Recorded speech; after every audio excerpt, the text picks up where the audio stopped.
খাঁচায় রেখেছি যতন করে, রেখেছি ভালোবাসায়, রেখেছি দুধে ভাতে আদর করে, বেঁধেছি মনের মায়ায় এ সংসারে, বেঁধেছি মনের মায়ায় এ সংসারে।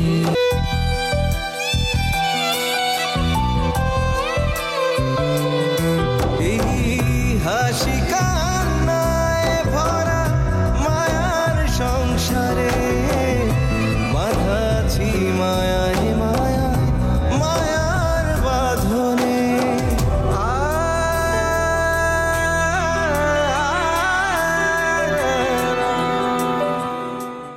তার মানে তুমি আমাদের দুই বোনকে এখান থেকে চলে যেতে বাধ্য করছো? যে নিজে বাধ্য হয়ে আছে সে অপরকে কি বাধ্য করবে? শ্যামলের অনুষ্ঠান শেষ হইলে আমার সেলিমের বিয়ের অনুষ্ঠানের জন্য ঝাঁপাইয়া পড়তে হবে। সবকিছু মিলিয়ে তোমাদের পরিবারকে আমার পছন্দ হয়নি। আমার মনে হয় আপনি সঠিক কাজটা না করে ভালো করছেন, কারণ ভাই হারায় আমি যে কাঁদতাম সেটা দেখার সময় আপনি আবার পেতেন না। তাই? জি না শ্যামল, আমি কাউরে কিছুই বলবো না, তবে তোমারে দু একটা কথা বলবো। বলো। তুমি বললা না তুমি ওরে গিয়া বুঝাই ফেলবা, অবশ্যই বুঝাবা, কিন্তু বুঝাইতে গিয়া তারে আবার চাপ দিও না। আমার এই কথাটা আমি বুঝলাম না মেজো ভাবি। সংসারে সবার বোঝার ক্ষমতা এক না, ওরে তুমি ততটুকুই বোঝাবা যতটুকু ও বুঝবে, বেশি চাপ দিও না, বেশি চাপাচাপি করলে হিতে বিপরীত হয়। একটা কথা মনে রাখো, ও কিন্তু তোমার মেজো ভাবি সেজু ভাবির মতো গরিব বাপের অশিক্ষিত মেয়ে না। বিয়ে যখন করছো সংসার তো করতেই হবে, আর সেই সংসারটা যাতে সুখের হয় সেজন্য অনেক কিছু মানতে হবে, অনেক কিছু সহ্য করতে হবে, আবার অনেক কিছু ছাড়ও দিতে হয়। এটাই সংসার। সবসময় নিজের ছাড়টা একটু বেশি দিবা, এটাই তোমার কাছে আমার অনুরোধ। আই লাভ ইউ ভাবি। আমিও। কি খুব খুব করতেছে কেন? কি ব্যাপার তোমার? ব্যাপার তো আমি তোরে জিজ্ঞেস করতে চাই, তোর ঘরে নতুন বউ থাকতে তুই আমার পুরান বউটার পেছনে ঘুরে ঘুরতেছিস কেন? কারণ পুরোনোর দিকে টানটা একটু বেশি থাকে।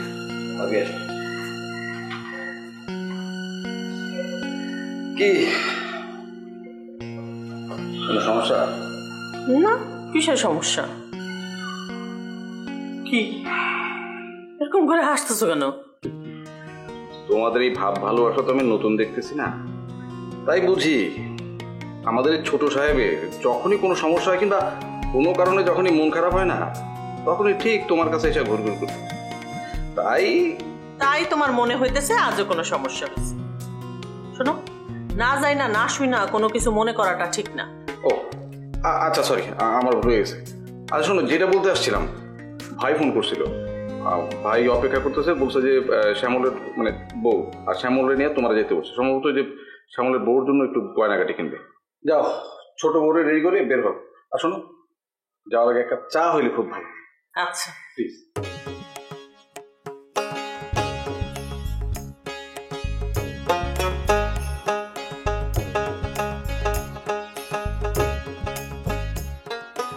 এক পলকের জন্য শ্যামলের চোখের আড়াল করণ যাবো না, ছায়ার মতো লেগে থাকবে। আচ্ছা ভাই, আমার মনে হইতেছে যে ও রিস্কের ভিতরে আছে। ঠিক আছে ভাই। আর হ্যাঁ কাজল বল, শরীর খারাপ হইলে আর কি করার আছে? আর কালকে যাওয়া যাবে, রাখি। আর শ্যামলের শ্বশুর, তার সব খবর আমার লাগবে, লোক লাগাই দে। আচ্ছা যেমনে করবেন ভাই এমনি। ঠিক আছে, জি আসসালামু আলাইকুম। হ্যাঁ, শ্যামলের গায়ে কেউ যদি একটা ফুলের টোকাও দেয়, জি ভাই, তারে আমার জ্যান্ত লাগবো। ভাই গেলাম তো। হ্যাঁ মনে রাখ। জি ভাই।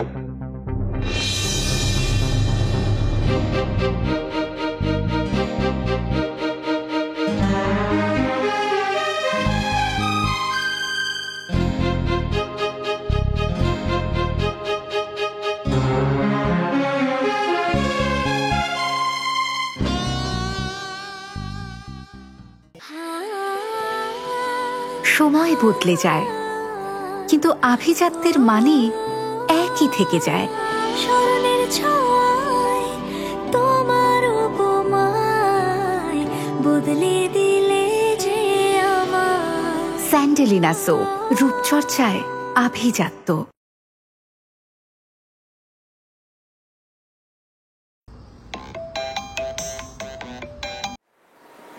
হ্যাঁ বল। শোন, তোর ভাইয়ার সেল নাম্বারটা দে তো। কেন? সেটা তোর জানার দরকার নেই, দিতে বলেছে তো। সরি, আমি কারণ না জেনে না আমার ভাইয়ের নাম্বার যাকে তাকে দিতে পারি না। হাই, কি বললি তুই? আমি যাকে তাকে? তাই তো। আই, তুই কে রে?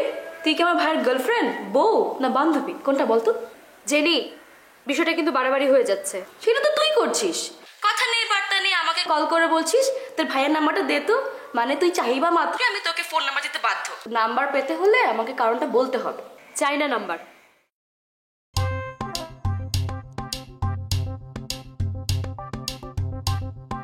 বিষয়টি কি বলতো? তুই হঠাৎ মনমরা হয়ে গেলি, কোনো সমস্যা? না, সমস্যা কি হবে? তাহলে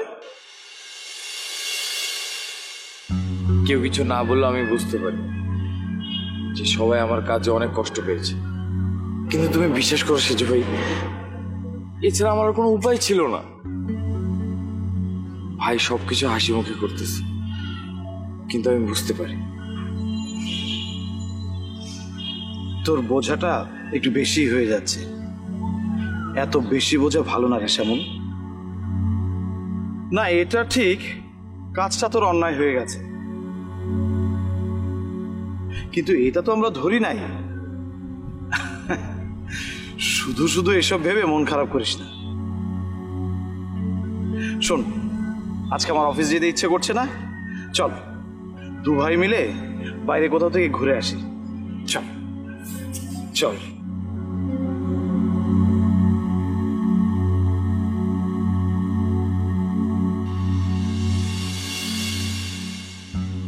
কথাটা কি বললি তুই?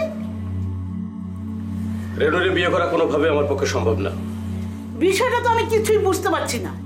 বিয়ের কথা পাকাপাকি করে তুই গেলি বাজারে, আর সেখানে কি এমন অসম্ভব ঘটনা ঘটলো যে এখন এসে তুই বিয়ে ভেঙে দিচ্ছিস? এই, তুই কথা বল, বাপের মতো গোজ মারে থাকবি না। কথা বল, তুই কেন আমাকে এভাবে অপমান করতে আনলি? এই, তুই কথা কবি নাকি আমি? জমিরা, মেজাজ খারাপ করার মতো এখানে কিছু হয়নি। জসিম, এই তুই আমাকে বলতো আসলে সমস্যাটা কি? আসলে হয়েছে কি মামুজান, রেউরে আমার দেন না মামুজান। এই, কি কইলি তুই? আমি রেউরে ছাড়া অন্য কাউরে জীবনে বিয়ে করতে পারবো না মা।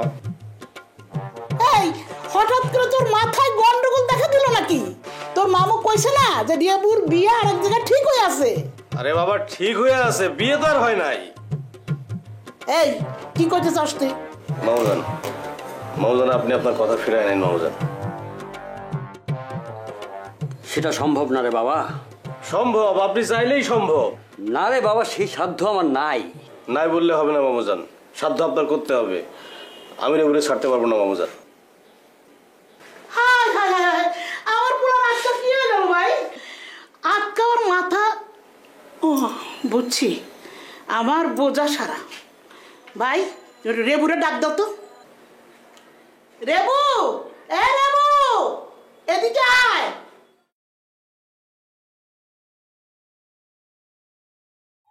জি ফুপু। ঘটনাটা কি হয়েছে? কিসের ঘটনা? আমার ভালো পোলাটা বিয়ার বাজার করতে গেল, সে ফিরে এসে উল্টা পাল্টা কথা কইতেছে।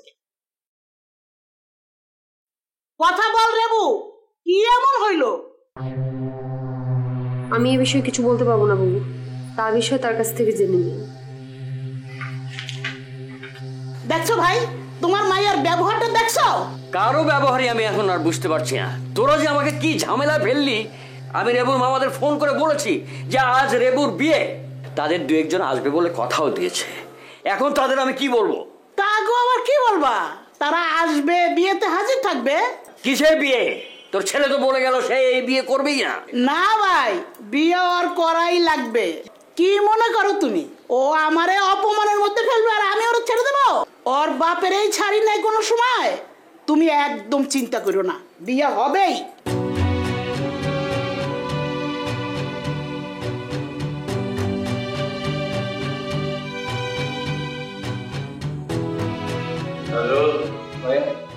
কার্ড কিন্তু সবার বাসায় সময় মতো পৌঁছে দেবো। কি ভাই, ও সব ব্যবস্থায় নিছি, আমরা যাদের কাজ ভাগ করে নিছি ভাই। কানা দানা খবরকে তুমি যেভাবে বলছো ওইভাবেই করতেছি। আমি যেভাবে বলছি সেভাবে বললে তো হবে না, অনুষ্ঠানটা তো ছোট মিয়া, সুতরাং তার একটা মতামতের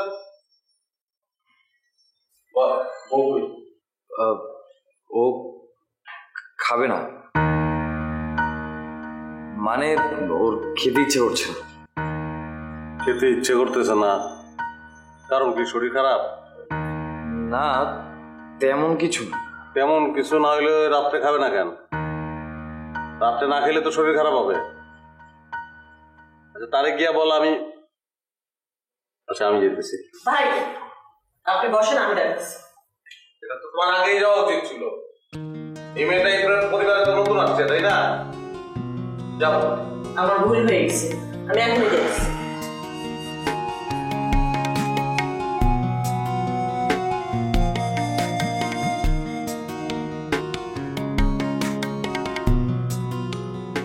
কি দাঁড়াই ভাত খাবি?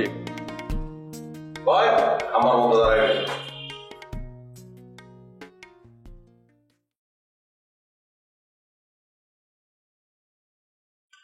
আচ্ছা যেটা বলতেছিলাম, স্মরণের ছোঁয়ায় তোমার উপমায় বদলে দিলে যে স্যান্ডেলিনা সো, রূপচর্চায় আভিজাত্য। গরু থেকে কিনবো, বাবুর জায়গাতে দায়িত্ব দেবো না, কোনো জায়গায় যাবো না। আমরা নিয়ে আসবো, তো বদলে আসবে। বসো, আমরা তোমার জন্য অপেক্ষা করতেছি। বসো। কি হলো ছোট বউ? বসো। আমাকে ক্ষমা করবেন সবাই। আমার যা বলার আমি সবসময় পরিষ্কার করে বলি, আর তাই প্লিজ স্নেহা তুমি যাও। আমি এই তুই ফট করে কথা বলি কেন? না ভাইয়া, ও আমাকে বলছে। আমি তো চুপ, একদম চুপ। হ্যাঁ ছোট বউ বলো। কথাটা আমি শ্যামলকে বলেছিলাম যাতে আমার ব্যাপারটা আপনাদের সবাইকে বলে, বাট আমি বুঝতে পারছি শ্যামল সেটা সবাইকে বলেনি। বলে নাই তো কি হয়েছে? তোমারটা তুমি বলো। আমার কিছু নিজস্ব পছন্দ অপছন্দ আছে, আর আমি সেভাবে থাকতেই পছন্দ করি। আপনারা সবাই আমাকে ক্ষমা করবেন। আপনাদের বাড়ির এই কালচারটা মানা আমার পক্ষে সম্ভব না। এভাবে মেঝেতে বসে খাবার খায় আমার বাড়ির ঝি চাকর।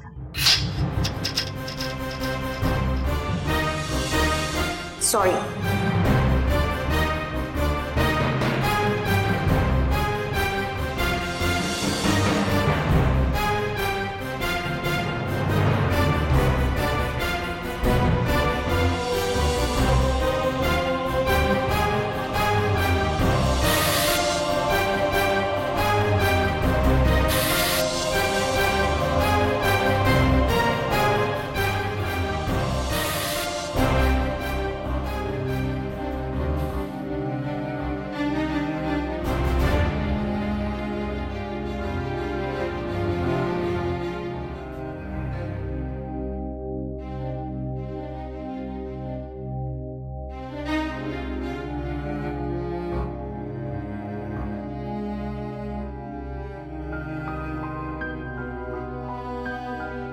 বুঝলো মা, তোমার ভাঙ্গা রেকর্ড আজকে বাঁচতেছে নাকি? শুরু করো।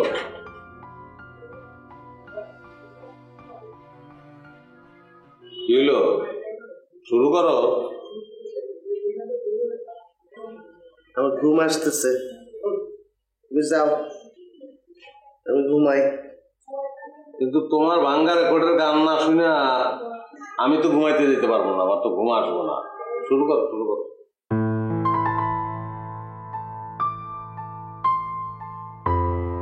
তোমার অভ্যাস পাল্টানোর দিন চইলা এসছে সেলিম মিয়া। আমি ঠিকই জানতাম। তুমি জানতা না, তুমি কিছুই জানতা না, আর কিছু জানার চেষ্টাও করো না আমার। তুমি তোমার রেকর্ডটা বাজাও, আমি শুনি, তারপর ঘুমাইতে চলে যাই। কই শুরু করো। তুমি জিদ করতেছো আমার লগে। তুমি জানো যে এই জিদের কারণে তোমার আমি কিছুই বলতে পারবো না, কারণ তুমি আমার মা। তুমি আমার মা না হইয়া যদি মেয়ে হইতা তাহলে তোমারে আমি তোমারে আর কত ভোলাবা নিজেরে? না, আমি নিজের ভুলাই না মা, আমি নিজের সজাগ রাখি, যাতে আমার জন্য আমার পরিবারের কোনো একটা লোক একটুখানি কষ্ট না পায়। কারণ দিন শেষে মা সেই কষ্টটা না আমার বুকে এসে তো ধাক্কা মারে। কতদিন পারবা? তুমিও তো মানুষ, ঘুম তো তোমারও আসবে। তুমি তো আমার মা, আর মায়ের দোয়া সন্তানের সবচেয়ে বেশি লাগে।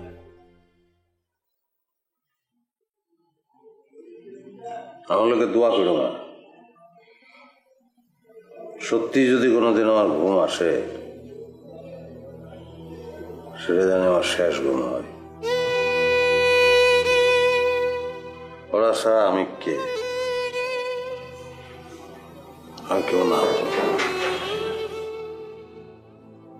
ওরা ছাড়া আমার জীবনটা কি? ওরা ছাড়া আমি বাঁচবো কেমন? আমি সারা জীবন তোমারে কষ্ট দিলাম, রাস্তায় নামায়ও কষ্ট দিছি,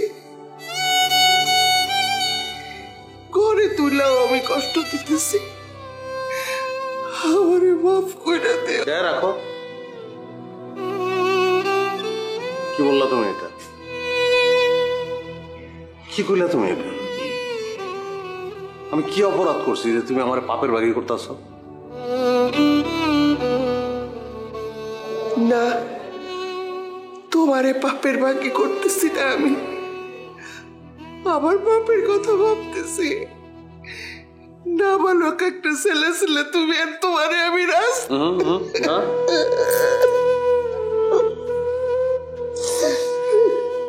কথা ভাইব না মা, ভাইবা কষ্ট পাইও না।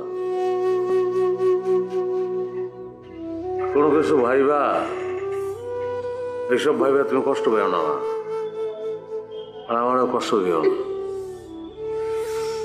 কোনো কিছু ভাইবা যদি তুমি কষ্ট পাও না মা, আমার বুকে লাগে মা, কষ্ট লাগে।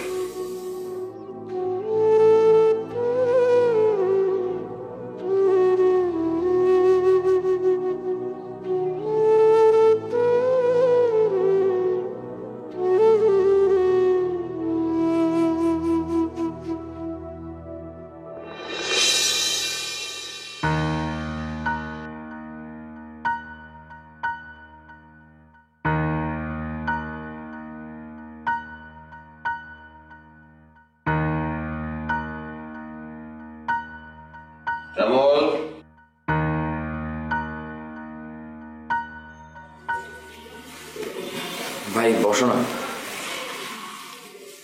না বসতে হইব না, তোমাকে দুজনের সঙ্গে আমি একটা কথা বলবো। কি ব্যাপার, তোমরা মন মরা হয়ে আছো কেন? শ্যামল, তোমার বিষয়টা কি? তুমি এমন একটা ভাব ধরছো যেটা দেখে আমার মনে হইতেছে যে ছোট বউ একটা জঘন্য অপরাধ করছে এবং তার কারণে তুমি লজ্জায় মাটিতে মিশে যাইতেছো। সে তার একটা পছন্দ অপছন্দের বিষয় জানাইছে, সেটা সে জানাইতেই পারে, সেটা তো দোষের কিছু না। একটা মেয়ে আর একটা পরিবার থেকে আসছে, আর একটা পরিবারে আর একটা পরিবেশে সে বড় হয়েছে। হুট করে আমাদের ফ্যামিলিতে আইসে আমাদের অনেক কিছু তার ভালো নাই লাগতে পারে, সেটা তো দোষের কিছু না, দোষ তো তোর। তার কোনটা ভালো লাগে কোনটা ভালো লাগে না সেটা তো তোর জানা উচিত ছিল নাকি? ভাই আমি থাম, তুই এখন আমার কি বলবি? ছোট বউ তোরে যেটা জানাইছে সেটা তো তোর আমার জানানো উচিত ছিল, তুই তো জানাস নাই। জানাইলে আজকে এই অবস্থার সৃষ্টি হয় না? তুই আমার ভাই না? আমার ভাই হইয়া তুই এরকম দায়িত্ব জ্ঞানহীনের পরিচয় কেন দিলি?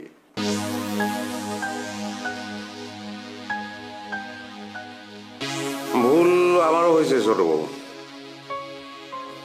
তোমার সঙ্গে কিছু কথাবার্তা আমার বলে নেওয়া উচিত ছিল, বলি নাই। যাই হোক, মাফ করে দিও আমারে। আর পরিবারে আলাদা করে কোনো নিয়ম কারণ নাই, টেনশনে কিছু নাই, তুমি তোমার মতো চলবা, কেউ তোমার কিছু বলবে না। আমার পরিবারে কেউ না খেয়ে থাকলে আমার ঘুম আসে না ছোট বউ। খাবার পাঠাই দিতেছি, খেয়ে নিও।